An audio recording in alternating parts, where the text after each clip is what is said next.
La pasta alla gricia, una goduria romana. Un piatto figlio del cacio e pepe e padre della matriciana, nonché parente stretto della carbonara.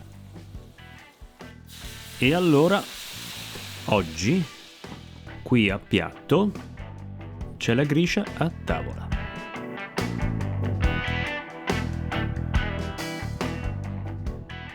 Si parte col pepe, che sia gricia, carbonara o cacio e pepe, il pepe va tostato.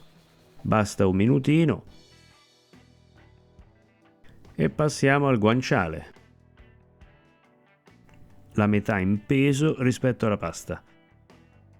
Come per la carbonara e la matriciana, lo taglio a listarelle. E via in pentola. Mi raccomando, fiamma medio-bassa ed alziamo solo alla fine. Così il nostro bel guanciale rimarrà croccante fuori ma morbido dentro, anche dopo la sfumatura. Come vedete non abbiamo aggiunto olio o altri grassi. Infatti è una piccola eresia aggiungere altro in padella. Il guanciale ha tutto il grasso che serve. Mentre questo rosola facciamo cuocere la pasta, spaghetti, tonnarelli, quello che vi pare, anche pasta corta. Poca acqua, mi raccomando, così come per il cacio e pepe. Ed infatti la gricia l'interpreto letteralmente come il piatto figlio del cacio e pepe piuttosto che come il piatto padre della matriciana. Vuol dire che faremo una cacio e pepe alla quale aggiungeremo il guanciale piuttosto che una matriciana bianca. Voi mi direte, ma tanto sono gli stessi ingredienti. Beh, questo è vero, ma sono le quantità e soprattutto la lavorazione che cambia, come vedremo più avanti. Eccolo qua, il guanciale è rosolato per bene. Ora io lo sfumo con del vino bianco.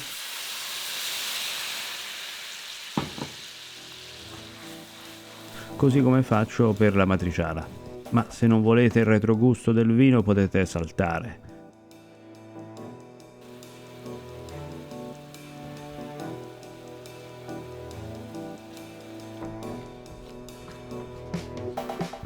Metto da parte il guanciale e lascio tutto questo bel succo in padella. Con questo, il pecorino e l'amido della pasta, ci faremo una deliziosa cremina che appunto ricorda quella del cacio e pepe. Mi porto la pasta.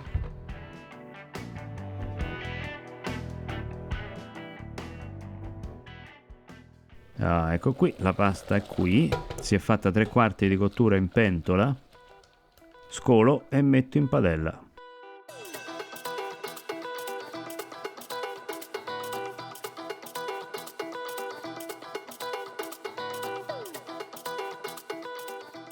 Giro un po', aggiungo un paio di mestoli d'acqua di cottura.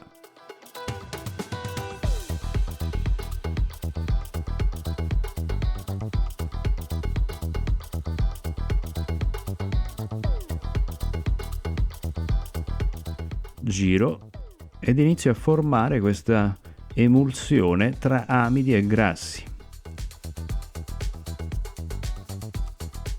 Adesso metto il pepe bello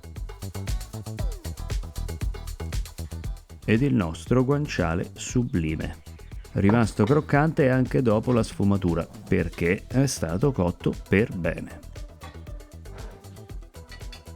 E passiamo al cacio. Pecorino semistagionato, la metà in peso rispetto alla pasta. Metto un mestolo d'acqua di cottura a filo per evitare che la temperatura vada oltre i 60 gradi e giro. Naturalmente per tutti i dettagli su come fare una cacio e pepe scientifica, riproducibile, che vi viene sempre, guardate i nostri video a riguardo.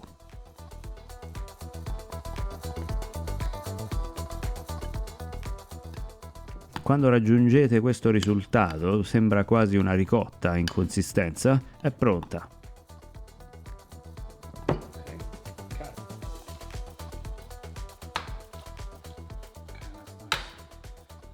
E guardate che letto di cottura abbiamo già adesso, un'emulsione che farà da trait d'union tra la pasta ed il nostro formaggio.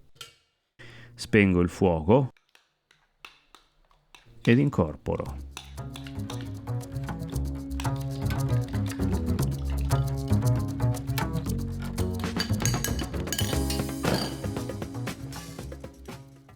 Manteco un po'.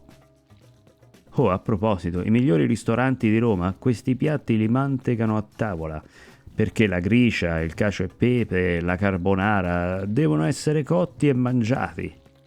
E la mantecatura già essa batte la temperatura, quindi non possiamo poi aspettare di più.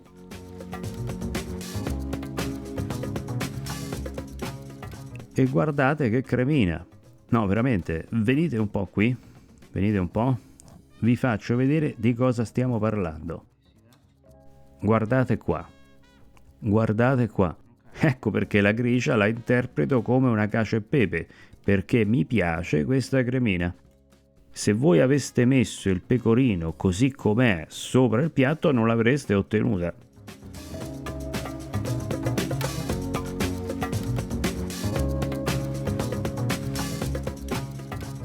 E allora con un piatto così si gode e basta. Non si guardano le calorie, a tavola e buon appetito a tutti. E se vi è piaciuto il video cliccate mi piace, iscrivetevi e fateci sapere come fate la vostra gricia.